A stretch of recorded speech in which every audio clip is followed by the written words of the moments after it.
UK, big business, we linked up in the UK with them outlaws, no limit forever, and we mash hard, and we stay out the cheddar. Okay, peace family. So we're back this week with another special guest. It's your boy Fonzie Neutron, representing for BoutOnline.com and Genesis Radio Birmingham. And quite aptly, we joined this week with a UK hip hop legend, Genesis Elijah. What's good with you, fam? You saying, brother? You bless, you good? Yes, man, all good, man. I was saying there's a bit of pun there. We represent for Genesis Radio. We got the name Genesis, and then it just dawned on me then, but it's quite, I guess, apt because this like a reconnecting and starting point, especially with where things are going with music and everything. The new year, we're coming out of the pandemic, everything's bubbling once again, even yourself, you know, you got a lot of new things in the mix. So a good time for us to reconnect and speak about like some music, past, present, future, all that stuff now. Yeah, man. Things have changed, man. I see you working. Like you're one of the hardest workers, man. And I think like consistency, they say consistency kills, man. It's like you stay consistent, you're gonna kill it. And you're a testament to that. It's good to see.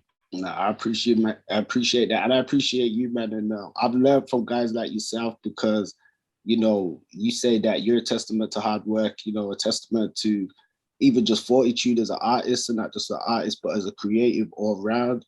I remember you even shooting a video for me years ago and stuff, coming down to Birmingham and being on the hustle with Escape Route Media. You know, you've got your clothing line, This Is My Hustle, a whole bunch of stuff. So definitely looking forward to get into it. But I guess for the people that might be new to you, if we could go to your early beginnings, just you coming up and stuff, where was you born and how did you sort of start getting into your early musical experiences? So I was born in Brixton, South London, moved to Luton to do high school. So my formative years were really Luton, I would say. But at the same time, with a foundation of Brixton being like a super multicultural place where you're getting lots of different influences from music and culture, then also my family as well. So music was always like a really big part of it. Identity was really important. Just being in this country, coming from an outside culture. So my first love for music when I was like, yo, this is what I'm about, was kind of listening to my uncle's music, man, listening to like the reggae stuff and just hearing the bass. I think the bass was the first thing that just was like, yo, this is crazy. And then getting a bit as I grew up, obviously you're following those around you. So my cousins be listening to like Big Daddy Kane and Rakim and NWA, and I think one of the first things I saw was album covers. So seeing like the Big Daddy Kane album cover where he's there in the pool with the girls and the jewels and all that, and just being like, yo, what is this? And then also like just the cover of like Public Enemy, Fear the Black Planet, just looking at those and just like, I don't really know, I haven't heard the music yet, but I'm just like, yo, this is crazy. And then from there, hip hop, it wasn't a case of, yo, I'm going to be a rapper.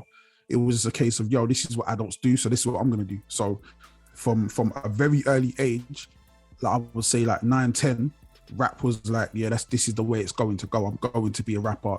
This is the way it's going to be. So coming as a kid, coming into the culture, that was my kind of my gateway into it. Okay, no, that makes sense, man. And even just taking that and saying, you know, a lot of us would then, you know, acclimatized within the culture of just some of the stuff that we seen and what we grew up around. But we was here in the UK when a lot of the majority of the music that was being put down at that time, as you said, was coming from the States. Did you find difficulties then, I guess, you know, building your bridges as in terms of being an artist and stuff? And, you know, people say, you know, this rap thing, it's an American thing. Or was you inspired by some like London artists and stuff as well? Because to kind of, not to go on a bit, but a lot of us here in Birmingham, we only heard a lot of the American guys more so. We only heard some of like the London pioneers and stuff afterwards. So was you familiar with some of the London pioneers and stuff too? And I guess, did that have any bearing on your development? I came into UK hip hop really late. So my early influences were all America. So from, I'd say like influences on how I rapped, yeah, they would be like Ice Cube, it'd be Snoop, Wu-Tang. So those were like up until the mid 90s, maybe even the late 90s, I wasn't even really checking for any UK rappers or UK hip hop, and I might have heard a few here and there, but that was never like the ones I was really looking to emulate or anything. I thought this was going to be the thing I was trying to be. Yeah, up until that time, it was Mobb Deep, it was Wu-Tang. It kind of started, so it starts with the West Coast. So West Coast is my first influence because that's what my uncle was listening to. So I'd say NWA, probably the earliest. Then Big Daddy Kane, but being so young, not even understanding where Big Daddy Kane was from. So it wasn't even a case of like, oh, this is East Coast or whatever. Then it was NWA. Then it was Ice Cube. Then it was Snoop. And then it switched. So when Snoop came out, was around the time when Wu-Tang came out as well. So you're talking 92, with Snoop was with the Chronic. Right. Yeah. So 92, Snoop with the Chronic. So that's when I'm big into Snoop. Yeah. The Chronic was the killer. But even at the time, the Chronic was still like, it was something I heard in passing. It wasn't something I really delved into. So when Doggy Star dropped, that was like, oh, this guy is the guy, right? So then it was West Coast. So even at the time, my name's Nathaniel, right? So my rap name was NATT because it was a DOGG. Like, that's how much of an influence Snoop was to me. A little bit later, a couple of months later, Wu-Tang dropped. Then it all changed. Like, when Wu-Tang dropped, it was like, oh, Snoop was like colorful, West Coast, you know what I mean? But being from Brixton, being from Luton, that's not something you really see. So it's kind of fantastical. When Wu-Tang dropped, that first video, Protect Your Neck, here, they're in some dark and dingy places looking like London estates. Oh, it's on now. Like, they've got the baggy clothes as well. That's how we dress. Like, all that kind of stuff this is so relatable. So it all changed from there. And it wasn't until I think the first like UK rapper I heard was Black Twang. And I think I heard that on like the Westwood show or something. And then it was like, oh wait, like there's London guys that do this. And then I started listening to like Shorty Blitz show and then I kind of found the shows. And then I was a climber. Then after that, it was all UK. So then it just switched. It was like, I still listen to the American stuff, but as far as my influences from then on for a long time were all UK. So it was like, oh, right. The American guys, a lot of stuff they're talking about is the jewels and the glitz and the glamour. The UK stuff was way more grimy, way more like, it was way more, you know what I mean? We're not messing with the government and we're broke and we're struggling. And I kind of went to that side of things because it was what everyone around me was doing, and it was like the in thing. It was the thing that was working for UK rappers. So our thing was like, yeah, we're not like the US. We're our own thing. So that's why I kind of was in that for a few years until I kind of grew up and found my own voice. Yeah, no, it definitely had the relatability and stuff. Just how things changed over the years. There's quite a lot of similarities even with some of the stuff you was just saying then. But one of the things that came up, because you mentioned your old name, we was going to ask, how did your current artist name come together? I think so I had a few different names, man. I think my first was just Nat. Then I think I had Ghost. Then it went to Nemesis, and then after Nemesis, it switched to Genesis, and then it was bare different Genesis things like this. I needed like something to differentiate, so then it was Genesis Elijah. And yeah, that's that Genesis Elijah came probably would have been to like 98, 99. Around that time, maybe even like 98. I don't think I had Genesis Elijah in high school, so it was like the year I left. So going into college, I think that's when Genesis Elijah kind of became like the name that I was gonna stay with. Okay. So we've talked a bit about your name and stuff, and we know you've done a huge amount of work within the industry, within the UK. We've got a question here from one of the fans that says, how would you describe the sound around your music and the inspirations behind it? Of my music? I don't think there's a sound. So I think there used to be a sound in where you could say, yo, this is a Genesis Elijah song. I feel like I've moved away from that a little while ago. And now it's very, I'm genre free. I'm a genre free artist. So you might hear some dark hip hop. But then again, you might hear some house and garage, you might hear some drum and bass, you might hear some house, you know what I mean? So, or bassline music. So I think the thing with me is not the sound, man. It's like the message. It's who are you as a person? What do you bring to that? And I look at it like, you look at Denzel Washington, yeah? Denzel's Denzel, in it, no matter who he's playing. Like it could be Glory, it could be whatever films you see him in, yeah. He's gonna the Equalizer, like Denzel's Denzel. Like he's bringing his thing to that to any right. So to me, that's where it comes as, for an artist. My thing is I'm gonna bring authenticity of who I am to any sort of rhythm, any sort of beat, any sort of genre. Like that's how it's going to be. And I think it's different, and I know it's confusing to the listener, but at the same time, man, I make music I make music for people like me. I don't just listen to one genre, man. I listen to all different genres. So one day I might be listening to Wu-Tang. The other day, next day I might be listening to Arctic Monkeys. The day after that, I might be listening to, you know what I mean, Fabio Groove Rider. It don't matter. Like I'm just moving around to whatever I feel like listening to, and I feel like that's that they're the kind of people I make music for. You might hear me make a bluegrass country song one day. Like that's just how I'm moving. That's just how I'm feeling. So I wouldn't say I have a sound, but I would say I have a vibe.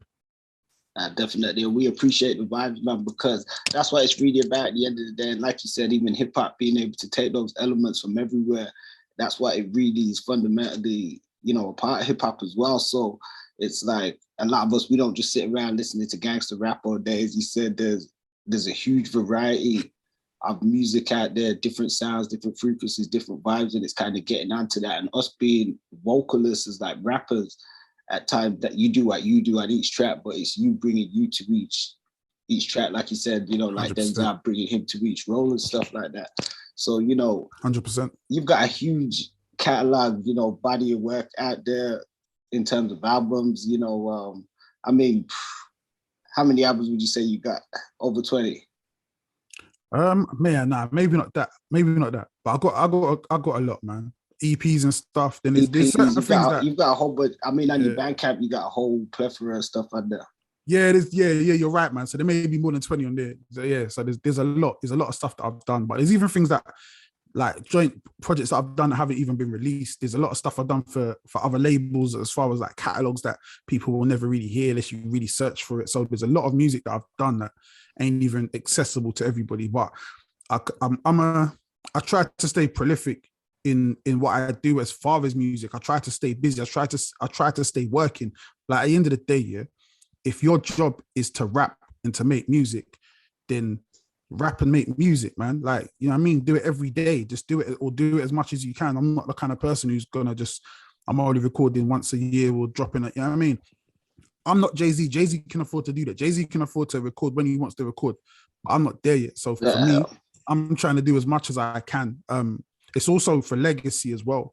One of the things I heard someone speaking the other day about when Biggie died, there wasn't a lot of music. Like all the music that they had has kind of been put out. So that's exactly it. But when Pac died, man, they had catalogs. You know what I mean? And I feel like, to me, there's some value in that. And the value, it might not be monetary value, but there's going to be value to the listener. There's certain people that really vibe with my music like that and want to hear it, you know what I mean, whenever. So that's who I make music for. No, you've done the work, and as you said, it's value nonetheless. And, you know, that's why I mentioned it, even just your body of work, because it stands for itself and it will stand the testament of time. You know, there's some artists now who, you know, maybe flash in the pan and can have the wave of the momentum for a period of time, but years down the line, they're not going to have that much songs and stuff or, you know, even projects behind them that people could look back and even have an understanding of them and who they was as an individual, because some of them were quite, you know, just bland as even like people. So even like with us, we like to connect with people that definitely have something to say and can feed something back to like the young people and feed something back to even old people, anybody at the same time, you know. So we definitely can appreciate that, man.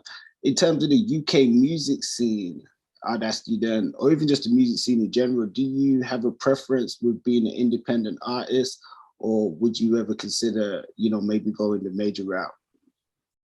I think with everything, it's kind of like I don't know how to say it, man. The situation has to be right. So sometimes it makes way more sense. I think in general, it makes more sense to be independent, just for longevity and the fact that even if you're signed to a major, unless you're one of the top artists in that label, you're not going to be reaping all the benefits from being signed to a major. So there's been times where I've seen people that have been signed to majors for a long time and have done some really good stuff, but they're not in financially, they're not in a position that they should be. Whereas me being independent and not having to sell near as many as they have, I'm still doing really well because I own everything. It's all mine. So there's pluses and minuses. I think if you can find the right situation where it makes sense to hand over a lot of your rights to somebody else to put out your music, because on the flip side you're going to be getting something, then cool, do it. But it has to be right, and everybody's different, man. Like Drake just signed a 360 deal, really. Like the deal he just signed is a 360 deal, but at the same time, he's signed it for 320 million. So like for him, it makes sense. It's like, no, we've done something that I couldn't really do myself, and it's going to afford me opportunities that I couldn't get myself. So I would say, yeah, it's really a personal thing, and you kind of got to just on a merit. Like there's certain songs that I'll have that I will sign to a label. I'm cool. Yeah, a label can have that. But there are certain songs that I'm never signing to a label. I'm keeping them independent because they mean a lot to me, and I know what they can do in the future. So again, I go track by track. So certain tracks I have that I might sign away. Other tracks, I'm like, no. I'm never signing it off, because for me, it's way bigger than what I'm going to get right now. And again, you kind of, it's different as well, because it's like there's so much gray area in being signed and not being signed. So being signed and putting out things as an individual, you might be in a situation where you're getting signed and they're giving you an advance, and the advance might be something really small, which is nowadays what a lot of people are signing for. Your advance might be like £500 or £1,000. That might be your advance for the single. The budget for that might, again, only be maybe £5,000, if that. So that whole deal, yeah, it's all right. But at the same time, you kind of got to go, what am I giving away for that? And can I get that money myself? Yeah. Not only that, like when a label's doing a budget, things are different. They're going to be like, yo, we're giving you 2 days of studio time, and those 2 days are costing £1,000. Like, you might be able to get studio time yourself a lot cheaper than that. Cheaper, yeah. So cool. That's a grand of your budget. There's that mystique, or not even a mystique, the identity, I guess, that people associate with being signed, like it being a benchmark sort of thing. Like, I've been signed, so I think a lot of people sometimes often swing towards that way. And I'm not, like you said, against it if it's the right deal and stuff like that too. But so I think sometimes there's that, and I don't know, because the underground to me still always produces the best music. I know people will say that if it's not coming from the majors, then nowadays in the world of, I guess, likes and clicks and numbers and stuff like that, which a lot of them can be manipulated, but people may see it as, oh, well, if you're not coming from one of these mainstream sort of platforms and getting these amounts of numbers and stuff, that, you're not doing as well. But as you said, it can differ depending on how your business is set up, especially if you're, producing your own stuff and releasing your own stuff as well. So there's a lot of different variables. It's real personal, man. It's real personal to you. Like, what do you need? Like, I was talking to my daughter yesterday about cars, and I was like, the car's it's not about the car, it's about the badge, it's about what the car is, yeah. Because if it was just about cars getting from A to B, everyone would drive a micro and this, everyone would drive like a cheap car, right? But it's not about that. It's about something else. And there are different levels to that. There's levels where it comes to quality, and there's levels where it just comes to how it looks. So, and that's the same thing with the labels. Some people want to be on a certain label because of how it looks. That's cool if you understand the reason. If it's just simply because of how it looks, then I think you're a bit of an idiot, because you're giving away a lot and you're not getting anything back. The label are getting, they're cool, label are cool. So you're running around going, yeah, I'm signed to so-and-so. Okay, cool, but what did you get? You ain't really get nothing. You just got the look, you got the clout, you got a couple more likes, but where does it put you in the long run? It puts you nowhere, because they're not giving you your publishing, and the splits are horrible. The splits are 80-20, so it's not in your favor. So at the same time, yeah, you got a single out. The single did well if they pushed it right. Cool. But you really didn't get anything from it. So it's like, all right, what's the point? Unless you're smart enough to go, I'm using that to patent something else. So when you saw me sign to that label and I signed everything away, everyone was like, oh, he's signed to so-and-so, but I was using that to go and get the thing that I really wanted. So I'm hitting the artist that I really want and tell them, yo, I'm signed to this label. Let's do something else on the side. And you know what I mean? If you do something for them, make sure you do something for yourself. So to me, it's all about patterning it correctly. Everything can be manipulated. Everything can be leveraged. Everything can be you really taking the time to take advantage of your situation. Yeah, no, that's dope, man. And I was going to ask you, I suppose there's some of that within there, like, you know, any messages that you would give to young sort of aspiring artists, you know, coming from somebody that's had a long run and tenure in the music industry. But, you know, I guess you dropped a few nuggets in there too, but I don't know if there's anything you want to expound upon just to encourage like some of the young aspiring artists out there. I think there's a few things I always say. Yeah, the number one thing I always say is get a job, because what you're putting out needs to be funded. So that's the bit a lot of people don't do. They just think, oh, you know what, I'm just gonna do nothing and I'm gonna try my best to make it work just through music. And I did that for years, man. I probably wasted a decade of my life trying to make music work through music, funding music through music, and not understanding why my wheels were spinning. So I would say get a job so that you can fund things. Anything you need, you can pay for. Whether it be for PR, whether it be for getting your music videos, whether it be for your logo design, artwork, all these little things that make up music production have to be paid for. You can get it for free, you can get it for mates rates, but it's never going to be the same. So I would say get a job first and foremost. I don't care whether it's Tesco's, whether it's, you know what I mean, gardening, I don't care what the job is, just make sure you got money coming in that can pay for your dream, because that's your investment. So that's always number one. Number two is build a team. Doing it by yourself, again, I wasted so much time doing everything by myself because I was like, no, it's not. If it's not this way, I don't want to work with this person, or it's not. I need to be in control of everything. Do the things you're good at, cool. And I would say as well, learn all parts of the industry. So whether it be, like, I'm a kind of person, yeah, who in every element I need to make a record, I know it back to front. So from recording, from mixing, mastering, from artwork, from music videos, editing, all these kind of things I learned myself. From merchandise, all that I learned myself because I wanted to figure out how it's supposed to be done, how it was done correctly. That's cool to learn it, but then get somebody else to do it full time, not you. The experts, yeah. Get the experts, man. And even if it's not an expert, get someone who's around your circle, who's around you, that can be like, yo, you learn. I want you to learn this. This is going to be your part of the game. A lot of people are out there. Yeah, you got a crew of people around you. There might be you, and you might have 3 or 4 of your boys, and you lot are just chilling. You lot are rapping, and you know what I mean, you're doing what you're doing.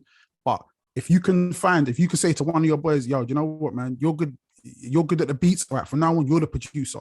Next person, right, from now on, you're going to be the video guy. You know what I mean, you're doing the videos for us. If you can just start building that team. One person's good at talking, right? Cool, you're the manager. You make all the phone calls, you do the emails, all that kind of stuff. Everybody's going to be making their money from the part that they bring in, but you're all working together as a team.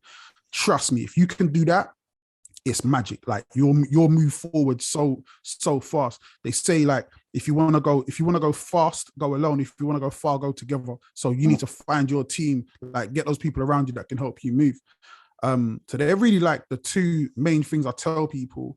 And then the third thing kind of goes on with the second thing, is really just the knowledge, like the networking. I don't think people understand how important networking is. And I think part of the problem is networking has a kind of a horrible connotation when you say it. Networking feels like every relationship is transactional. Like, oh, I'm just being cool with someone because they got something to give me.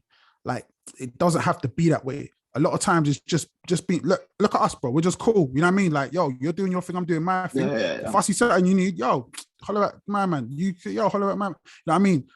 Those kind of things, because you're gonna build a network. Networking, I know it can have that connotation. I mean, sometimes I used to go to networking events, and it's funny because I met people there that we just formed a natural kind of relationship by talking, and we was like, we're the only ones here actually do any networking because we're like, you know, connected or bonded. But sometimes, there can be a lot of, gray areas and stuff around it. But it's definitely important. And I think the advice that you just gave about having the teams is definitely important because, you know, they say teamwork makes the dream work, and, you know, people coming 100%. together and being able to build is ultimately what things are about. You know, even us now here, we're getting to build, and we appreciate you definitely taking the time to tap in and build with us. Before we wind down, we got a couple more questions, and it's, what current projects do you have working on at the minute, or what can fans expect in the future? So at the moment, I'm just dropping, I've got a couple of singles dropping. I think I'm going to have 2 singles dropping this year, and a couple more next year. And then we might get, I don't think I'm going to drop an album until 2024. I think my next album will be. But the next kind of, the area I'm moving in is more drum and bass and garage. That's kind of the area I'm in at the moment. So I'm just kind of finding my way in those spaces, man. It's not home to me. So I'm a guest in these places, and I'm building and learning the game, and just kind of connecting with people and just having fun with it, man. I think it's like, I spent so long in hip hop and rap, it became like I got too comfortable in it, and I started to stagnate in those spaces. Whereas now I'm moving in a different world, and it's crazy to be. I'm 40 years old. I'm gonna be 41 in July. But I feel like I'm new in a career, because everything is so new to me. I'm meeting different people, and I'm getting different opportunities I didn't think I would get. So on that side of things, it's going really well, the music side of things. But I'm doing other stuff as well. So I'm still doing music for adverts and TV.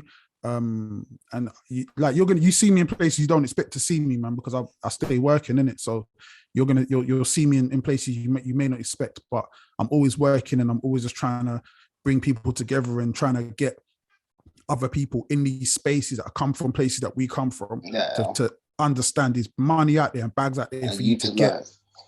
100%, man. 100%. Working with, is it MOBO recently and stuff as well? Still working with the MOBOs, yeah, man. So I've been working with the MOBO Unsung team for a year. I've been getting mentored by them, and a lot of stuff that I'm telling you is stuff that they taught me.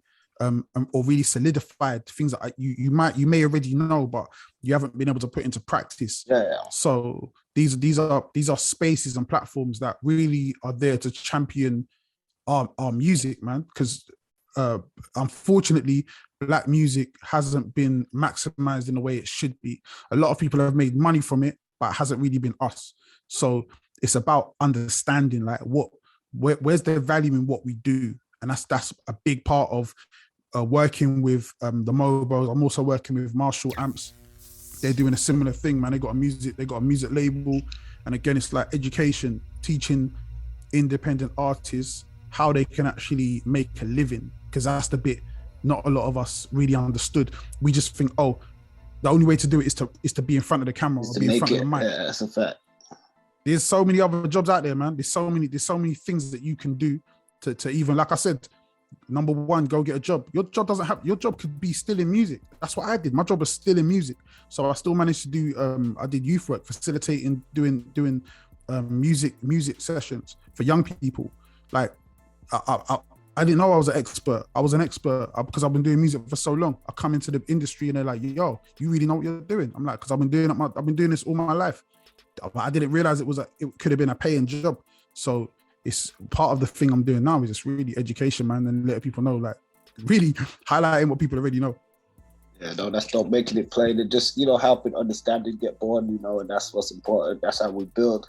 And you mentioned do the drum and bass stuff, so I want to take that note to big up AC and Terror, because even AC, he transitioned to the kind of more the drum and bass stuff and that, and he was doing some dope stuff. So big up AC, man, and Terror Slim. So 100%. Where can people find you on social media and stuff as well? Man, I'm easy to find, man, on social media. It's at Genesis Elijah everywhere. Hit me up, man. No one messages me, don't get a message back. I holler at everybody. I keep that engagement high because I appreciate people even just paying attention. You know what I mean? So yeah, give me a shout, man. Show that love. Love gets spread back. No doubt, man. So this is Genesis Elijah joining us on Genesis Radio Birmingham and BoutThatOnline.com. It's your boy Fonzie Neutron. Appreciate y'all tapping in and listening. And we'll be back next time with another update. Join us on the line, BoutThatOnline.com, for the hottest UK, US flavor. Don't forget to like, share, subscribe, and hit that notification bell to be updated on new drops and content.